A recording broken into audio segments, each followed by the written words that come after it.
मी आज ना तुम्हाला दिवाळीसाठी खाऱ्या शंकरपाळ्या मी तिखट आणि खाऱ्या शंकरपाळ्या दाखवणार आहे।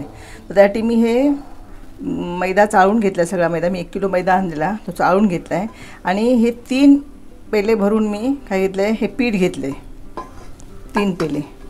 हां म्हणजे हे बघा 3 कप आहे, त्यावरती दिलेलं आहे 3 कप एक कप आहे, असं 3 कप घेतात मी। तर हे आपल्या खारे शंकरपाळ्या करायच्या आहेत म्हणून बघा मीठ घेतले आणि महत्त्वाचं म्हणजे तिखट थोडंसं आपल्याला हवं त्या चवीप्रमाणे आपण तिखट घालायचं आहे। नंतर हळद थोडीशी, किंचित खारट आणि तिखट असल्यामुळे थोडंसं किंचित मी साखर घालणार आहे। आणि ही कसुरी मेथी घेतली मी हातावर प्रेस करून घेतली बारीक करून। नंतर जिरं घेतले हे बघा अर्धा चमचा, 1 चमचा ओवा घेतले आणि किंचित हिंग।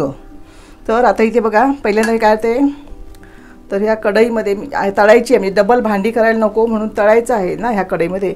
त्याच कढईमध्ये मी ह्याला मोहन घालण्यासाठी 3 चमचे, हे जे साधे चमचे आहेत ना हे 3 चमचे मी तेल घेणार आहे। 3 चमचे तेल घालते बघा, कारण जरा हे मोहन घातलं ना त्याला खुसखुशीतपणा चांगला येतो। आणि ह्याच कढईमध्ये मला तळायचे आहे त्यामुळे त्याच कढईमध्ये मी हे तेल तापत ठेवलं आहे। त्याच्यामध्ये सगळं साहित्य घालून घेऊया, ह्यामध्ये साहित्य घालून घेऊया। हा 3 कप मैदा आहे, ह्याच्यामध्ये बघा किंचित हिंग घातला आहे। नंतर ही कसुरी मेथी मी हातावर चोळून घेतली ती घालते। नंतर हे जिरं आहे बघा, जिरं अख्खं असलं त्याला चांगली चव येते म्हणून जिरं घालते। नंतर हे 1 चमचाभर मी ओवा घेतला आहे, हा ओवा जरा हातावरती प्रेस करून घेते असं। नंतर किंचित हळद, नंतर आपल्याला जसं तिखट हवं ना त्याप्रमाणे आपण तिखट घालायचं। मी आता थोडंच आहे म्हणून मी अर्धा चमचा तिखट घालणार आहे आणि चवीप्रमाणे मीठ घालायचं आहे बघा। आणि थोडीशी ही साखर घालते हे बघा, अर्धा चमचा आहे बघा तिळ्या, पांढऱ्या तिळ्या, त्याने सुद्धा चांगली चव येते। तर हे सगळं साहित्य आपण काय करूया, मिक्स करून घेऊया बघा। मग आपलं तेल आपण गरम करत ठेवलं ना ते तेल तापलं आहे, ते तेल आता ह्याच्यामध्ये घालूया।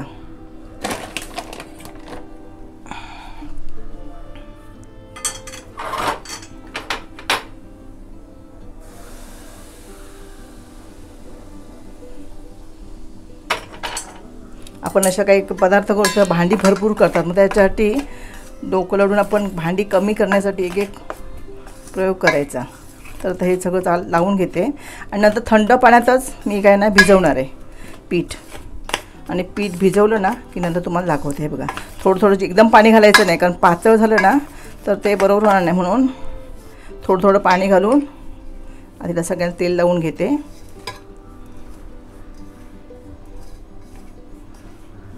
ह्या ना चांगल्या खुसखुशीत होतात आणि आपल्याला गोड खाऊन कंटाळा येतो ना, मग त्याच्याबरोबर समजा ह्या खाल्ल्या शंकरपाळ्या तिखट आणि खारट शंकरपाळ्या तर ते चव चांगली लागते, मुलांनाही आवडतात। आता सगळीच मुलं काही गोड खायला बघत नाही। आणि आपण दिवाळीसाठीच नाही, एरवीसुद्धा आपण काय करू शकतो, अशा प्रकारे शंकरपाळ्या करून आपण मुलांसाठी घरात ठेवू शकतो हे बघा। आता चांगलं आपलं हे पीठ मळून झालेलं आहे। आता ह्याला चांगलं तिखट मीठ लागायला पाहिजे ना, म्हणून 10 मिनटं मी फक्त हे असं झाकून ठेवणार आहे पीठ आणि लगेच मग 10 मिनिटांनी लगेच मी शंकरपाळ्या करायला घेणार आहे। किती सुंदर कलर आला आहे तो बघा। आणि ह्याच्या आतमध्ये हे कसुरी मेथी दिसते आपल्याला, ओवा, जिरं, पांढरे तीळ सगळे दिसत आहेत आणि आता तयार झाली ना तर आणखी सुंदर दिसणार आहे।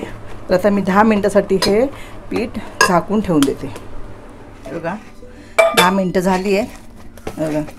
आता मी त्याचे ना गोळे करून घेते आणि लाटून आपण शंकरपाळी करतो ना त्या पद्धतीने ते करून घेते बघा।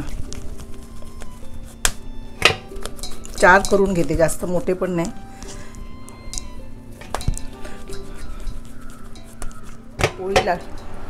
पोळी लाटून घेते आणि नंतर आपण नेहमी कशा शंकरपाळ्या करतो तशाच करायचं, फक्त ही शंकरपाळ्या जाड ठेवायच्या नाहीत। ह्या जरा थोड्याशा आपण नेहमी करतो ना गोडाच्या शंकरपाळ्या त्याच्यापेक्षा थोड्याशा पातळ करायच्या, तर त्या खुसखुशीत होणार आहेत।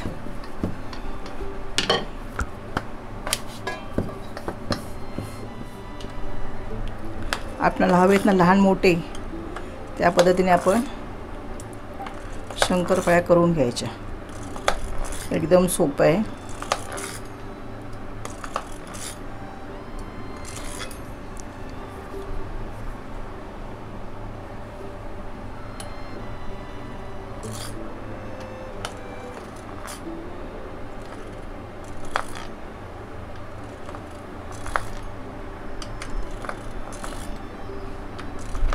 हे करत असतानाच ना तिकडे तेल गरम करत ठेवायचं. एकटं करत असेल तर आता काय होतं आहे, गरम होतं, फॅन चालू असल्यानंतर तेल होत नाही. बघा या पद्धतीने बाकीचं जे कढईचं आहे ना हे आपल्याला ते काढून घ्यायचं. मी तेल तापत ठेवलं आहे. हां, तोपर्यंत ह्या अशा वेगवेगळ्या करून घेते. जास्त जाड नाही केलं बघा. आणि तेल गॅस कमी ठेवून मीडियमवर ठेवूनच तळायचे आहेत, म्हणजे त्या चांगल्या आतपर्यंत म्हणजे भाजल्या जाणार आहेत म्हणून. त्याच्यामध्ये कसुरी मेथी घातल्यामुळे त्याला चांगली आणि वेगळी चव येते. तिळ्या आहे, जिरं आहे, ओवा आहे, त्याच्यामुळे सगळीच खातील आवडीने. बघा तेल आपलं तापलं आहे का बघते. हां, बघा वरती आली म्हणजे तेल आपलं तापलेलं आहे. आता मी ह्याच्यामध्ये शंकरपाळ्या घालते. थोडासा गॅस कमी करणार आहे कारण एकदम लाल होतील ना म्हणून.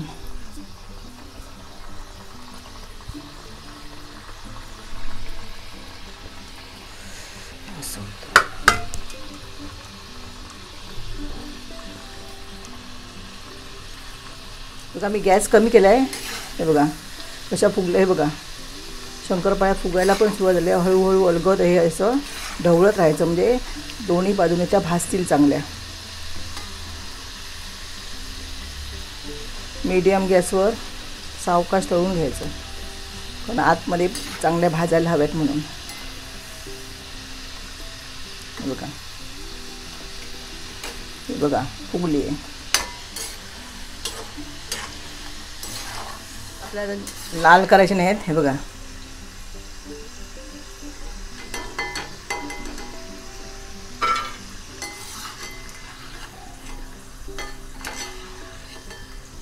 एक तिखट मिठाचा ना एक वेगळा चांगला सुंदर सुवास असा येतोय बघायला. अशा प्रकारे मी बाकीच्या सगळ्या शंकरपाळ्या तळून घेते आणि सगळ्या तळून झाल्या ना की नंतर तुम्हाला दाखवते त्या कशा झाल्या आहेत त्या. हे बघा या पद्धतीने ना एकदम छोटे छोटे कापायचे. एकदम पातळ केले बघा. हे बघू शकता एकदम पातळ चपाती कशी आपण करतो त्या पद्धतीने. आणि त्याच्या बघा शंकरपाळ्या बघा. बघा आवाज बघायचा कसा येतो तो. एकदम खुसखुशी झाले बघा. आत्ता नुकते तळले ते पण एकदम खुसखुशी झाले. हे बघा तर अशा पद्धतीने कापून आपण ते तळून घ्यायचे. मित्रांनो अगदी झटपट होणाऱ्या तिखट अशा शंकरपाळ्या ह्या तयार झालेल्या आहेत. तुम्ही पण या दिवाळीला अशा शंकरपाळ्या नक्की करून बघा. त्या कशा झाल्या हे आम्हाला कमेंट करून नक्की सांगा. व्हिडिओ आवडला तर व्हिडिओला नक्की लाईक करा.